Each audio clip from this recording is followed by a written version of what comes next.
This is Blue Banana. This man needs no introduction. Elon Musk is the backbone of the electric car industry. Tesla is one of the most recognized brands in the world, and Musk is committed to bringing Tesla and the EV revolution to India. Before we get to the discussion if India is ready for the EV revolution, it is important to look at how the world has so easily accepted electric cars.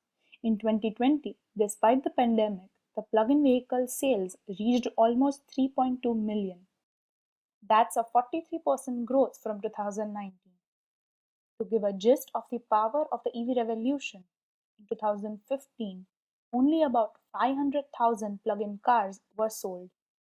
The growth is remarkable for the Western world, but is India ready for it? According to the Ministry of Road Transport and Highways, in 2017, there were 253 million cars on roads. There is an exponential growth in the Indian car market, and makers from all around the world are flooding cars in the market. India is still a developing country, and the growth is undermined. Experts believe with the population India has, the growth is far away from reaching its peak. In India, only about 22 people out of 1,000 own a car, whereas in the US, 980 people out of 1,000 own a car.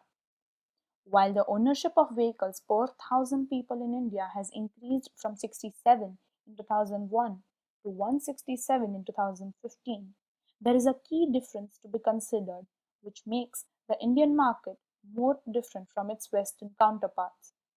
In India, almost 79% of vehicles on the road are two-wheelers, which are scooters and bikes. The non-premium cars segment is about 12% of the total cars. Only about 2% of the total cars are premium. EV cars are expensive to manufacture, which has a good range and all possible features. Tesla's entry-level sedan, the Model 3, starts at $35,000, whereas the average car price in the Indian market is about 8 lakh rupees or less than $12,000. The cost of battery packs is drastically decreasing, but is still at $137 or about 9,000 Indian rupees. In this case, if a manufacturer wants to make an electric car with a sizable battery of 50 kilowatt per hour, the battery's cost itself will be 57% of our target price of $12,000.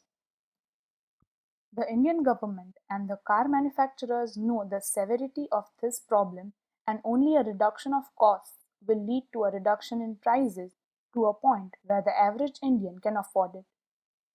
One of the worst problems India will surely be facing is the lack of EV infrastructure. Charging and battery replacement infrastructure is almost negligible in India. EV infrastructure and EV sales are complementary and positive in nature. If the potential consumers feel the infrastructure is adequate, the manufacturer will be able to sell more cars.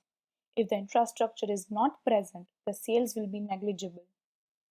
Niti Aayog, the planning wing of the Government of India, has thought about this and mentioned in this brief 14-page report, and I quote, in the near term, India should foster early adoption of vehicles by premium customers, which will pave the way for consumer comfort with electrification, raise aspirations for indigenous products, and make advanced technology available in the market.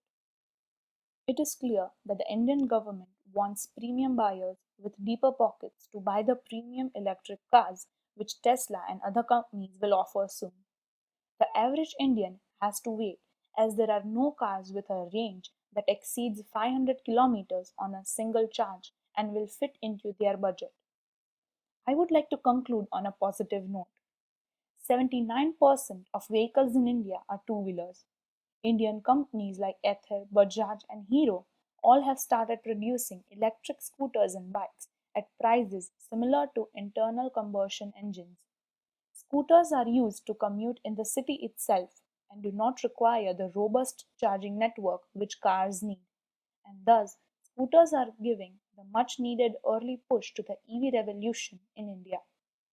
We at Blue Banana make amazing videos like the one you have just watched.